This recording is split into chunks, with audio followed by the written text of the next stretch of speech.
That's why Miss Gillette is doing this. My attorney already told me Miss Gillette does not like me. That comes from Miss Gillette to my attorney. That's a conflict of interest. And on the record and for the record, and let the record show. Mr. Perez-Beal. On the record, on and for the record, and let the record show, I have the right to face my accuser, and the accuser must be a living man or woman. Therefore, I move to dismiss the case entirely. Must my accuser be a living man or woman? State of Kansas versus Antonio Manuel Perez-Beal. Are you Antonio Manuel Perez-Beal? Yes, sir, I am. Yes, Your Honor, I am. No, I do not. Welcome back, guys. So today's courtroom chaos features a sovereign citizen who got hit with a trespassing charge and walked in like he was auditioning for a conspiracy documentary. The dude actually stood there and said he's a living man, like that's some kind of magical shield against the law. Spoiler alert, it's not. Courts don't care if you're living, breathing, or built out of Lego bricks. If you're trespassing, you're getting charged. And this judge is an absolute legend. Calm at first, but by the end, she goes full verbal flamethrower on him for wasting everyone's time with his fantasy law nonsense. Be honest, should courts start handing out fines just for saying I don't consent, or is that too harsh? Let's dive in. But I do believe I have the right to face my accuser. And on the record and for the record, and let the record show. Mr. Perez-Beal, this is your first appearance. You are charged in count 1 with criminal trespass, a Class B non-person misdemeanor. A Class B non-person misdemeanor is punishable up to 6 months in the county jail and a fine not to exceed $1,000. Do you understand what you're charged with? On the record, on and for the record, and let the record show, I have the right to face my accuser, and the accuser must be a living man or woman. Therefore, I move to dismiss the case entirely. Well, that's not going to be done. Mr. Perez-Beal, I asked you a question. Do you understand what you're charged with? No, I do not. All right. What is it that you don't understand about the criminal trespass charge? I don't know why I'm being charged with a criminal trespass. I have a picture of me and my children over there on November 23rd or 27th. I'd have to go back and date it. My livestock, please let me finish, Your Honor. My livestock come up missing. Whenever that man, I had that leased. Whenever that man come down here, my hot wire come up missing. The fence that divided our two properties. He cut a hole in his fence.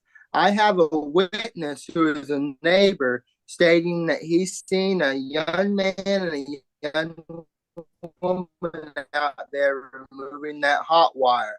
I've never once had a problem. He showed up, our hot wire come up missing, and a hole got in the fence. Whenever that happened, I called one of your deputies, Deputy Joe Love. He showed up to the scene.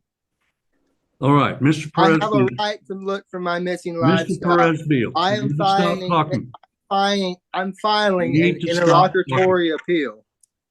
You need to stop talking for a moment. This is a first appearance. Well, this is wrong. Sir, this is a first appearance.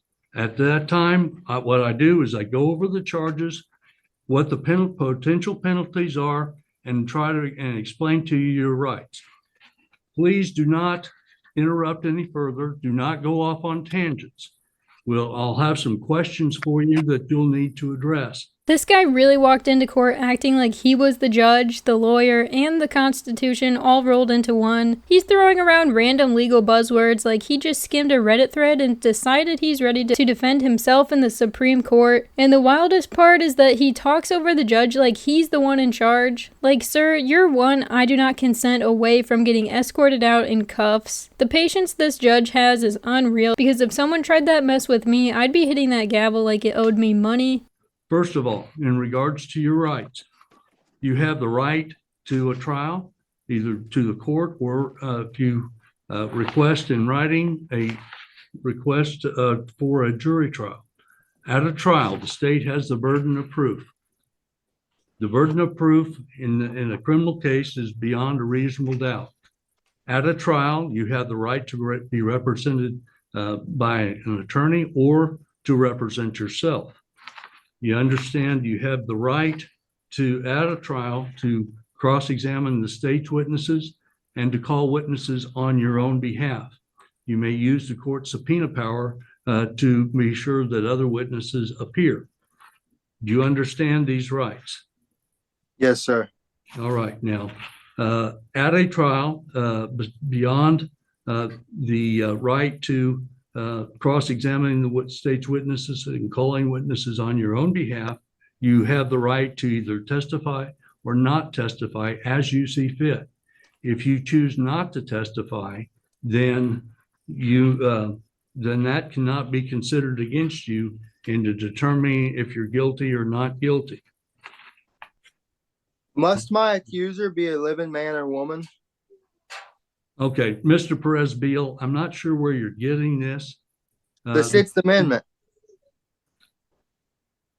All right, this is the first appearance, as I've indicated before.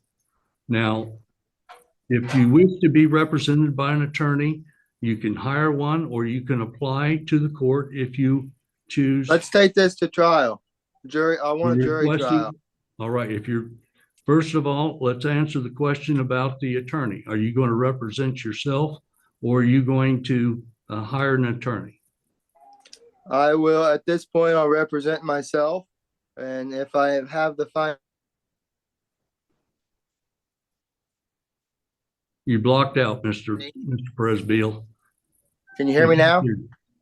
Now I can hear you. The last thing I heard before it blacked out was in regards to you're going to be representing yourself and that you I will represent myself unless I'm financially able to hire an attorney. But last time I spoke to my attorney, Mrs. Mary Ann Shirley, she told me that Jill Gillette does not like me. That's where all this is coming from. First of all, Ms. Gillette is not the judge. I am. I said you've been before me before. Yes, sir. I know. All right. So are you still on probation? Yes, sir. As far as I know. Well, if you're on probation and convicted of a new offense, that'll be a violation of that probation. That's why Miss Gillette is doing this. My attorney already told me Miss Gillette does not like me. That comes from Miss Gillette to my attorney. That's a conflict of interest. Right now, you don't have an attorney on this case. Is Ms. Mary Ann Shirley are you going to hire her on this case? I will talk to her, but Gillette knows what she's doing. She likes tearing families apart. So this guy hears the name Jill Gillette and instantly acts like he's uncovered some giant courtroom conspiracy. Like, dude, she's just the county prosecutor, not the villain in a spy movie. He's out here treating his court-appointed attorney like they're plotting his downfall over lunch, when really they'd probably just met him 10 minutes ago and are just trying to survive the day. Instead of taking the free legal help like a normal person, he's choosing to play courtroom charades with zero clue what he's doing. And the moment things don't go his way, he's gonna cry foul like the whole legal system was out to get him, when in reality, he just chose to go full solo mission with no map and no clue. What happened when karma finally Mr. Perez-Beal, you've indicated that you want a trial. And you also indicated that you wanted to have a trial by jury. To do that, you have to file a written request for a misdemeanor. I have to file a written request? If you are going to be representing yourself, you need to understand there's disadvantages in that. One disadvantage is I don't believe you have the training that an attorney has. No, but I also don't have everything I make's going to try and keep our home and stay afloat right now. Right. As I indicated before, if you wish to have an attorney but cannot afford an attorney, you can apply to the court. If you meet the financial guidelines, then I would appoint an attorney to represent you. If that may not be an attorney that you select. I will talk to Miss Mary Ann Shirley. All right. So if you're going to talk with an attorney, typically what we do is we schedule another hearing to give you that opportunity. And we call that a control hearing or a status hearing. Do you wish to do that, or do you wish to go ahead and schedule a trial? If we schedule a trial and I show up with an attorney, will that be allowed? Well, it would, but if you're asking for a jury trial, there's certain things that you have to do. Right now, you're representing yourself. That can be, you need to understand that the disadvantage that people have by doing that sometimes is more than others, but you will be required to follow the rules as you are an attorney if you're representing yourself. Most people don't know what those rules are and so forth. So that presents a real disadvantage at times. Do you understand that? Yes, sir. Okay. So if you're going to apply for an attorney or talk with Ms. Shirley, what I'll do is schedule a control hearing. That is not waiving your right to a trial. All right. If that control hearing or status conference, which we'll set in about 30 days, if you still wish to have a trial, we'll schedule that. We can schedule for either in person, either before the court, or you can be represented. If you wish to have a jury trial, you need to have your request made in writing for that. And we would schedule a trial by jury. Now, there was a hearing that was scheduled on December 13th, and you did not appear at that time. I issued a bench warrant, and you had been served with a summons. Now, later that day, you contacted the clerk's office, and then you did surrender yourself and posted a $5,000 cash or surety bond, and that bond is still in effect.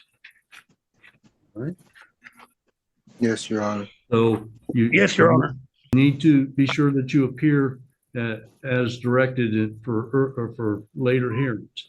Now, let's go ahead and schedule this for a control hearing to give you an opportunity, Mr. Perez-Beal, to speak with an attorney of your choice or to apply for an attorney. Okay, did you guys see that? This man really thought the judge was throwing him a personal invite mid-hearing like it was a birthday party. I'm starting to wonder if he's actually a full-on sovereign citizen or just someone who got way too confident over binge-watching courtroom clips at 2 a.m. Like, yeah, he dropped the living man line early on, which is usually a red flag, but now he's weirdly polite and kind of trying to cooperate. It's throwing me off. Honestly, he might be one of those part-time sovereign citizens who only believe in the law when it benefits them. Like, he's got one foot in reality and one foot in YouTube University.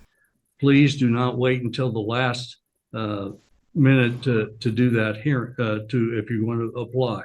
If you're going to apply, do so in the next few days. If you're able to hire an attorney of your choice, that's fine. Then the court-appointed attorney would be released from dealing with the case. All right. Now, January 31st at 3 p.m. January 31st at 3 p.m. Okay, Mr. Perez-Beal, you're breaking up a little bit And on your connection. can you hear me fine now? Well, it comes and goes. Right now, yes, I can hear you. Can you hear Now we can't hear you. fine now? There's also a time delay. I'll see your lips move, and then we'll hear the sound. We call it lag, or I call it lag. Mr. Perez-Beal, now you're frozen, and we haven't been able to hear you for the last 30 seconds or so. I'd just like to make a statement. Well, you've made some statements, but Can you hear me right now? now we're scheduling January 31st. How about now? Are you able to hear me? Now I was able to hear you. You interrupt me But our next court hearing is January the 31st at 3 p.m. That will be a Zoom hearing. You understand? Do you have that? Mr. Presbeal, did you hear the date? Yes, sir. Okay. Can you repeat the date so I know that you've got it, please? January 31st at 3 p.m. Correct. Because By Zoom. that'll be a Zoom hearing, but I want you to appear at the sheriff's office so that we don't have this problem here. If you have an attorney and the attorney would prefer to have you there at their office to do the hearing, then that's fine too. So if Ms. Shirley is going to be your attorney, you hire her, and she wants you to be but you need to be at one of those two places, either the attorney's office or at the sheriff's office where they have the equipment, and we can be relatively sure that you're going to have a good connection. Because in this hearing, we haven't had a good connection. Yes, sir. All right. That's the things that we needed to cover for today. So this matter will be adjourned, and we'll see you on January 31st at 3. So Mr. Presbeal's case is adjourned at this time. All right. I need you to mute him. Aaron. And that's a wrap on one of the most confusing courtroom performances I've seen in a minute. This guy really came in swinging with all the classic sovereign citizen buzzwords and then slowly realized that none of it was working, like watching someone try to fight gravity in real time. It's wild how fast the I know my rights energy fades when the judge starts talking real consequences. You could literally see the moment he started thinking, wait, maybe I should get a lawyer. Better late than never, I guess. Also, big shout out to the judge for playing it cool and still keeping complete control. Sending him to the sheriff's office for the next hearing? That's some next level chess right there. The judge basically said, you want to act up? Cool, do it surrounded by law enforcement. It's honestly the best way to keep these sovereign citizen types from going off the rails. I've seen way too many of these cases spiral into total nonsense, so seeing a little order with a side of petty justice is just chef's kiss. Anyways, I want to hear your thoughts. Was this guy just confused and in over his head, or is he a full-time sovereign citizen trying to level up? Drop your answer in the comments, I'm genuinely curious. If you liked this video, hit that like button and make sure to subscribe for more legal chaos just like this. I've got new videos going up every day. Thank you so much for watching, and I'll catch you in the next one.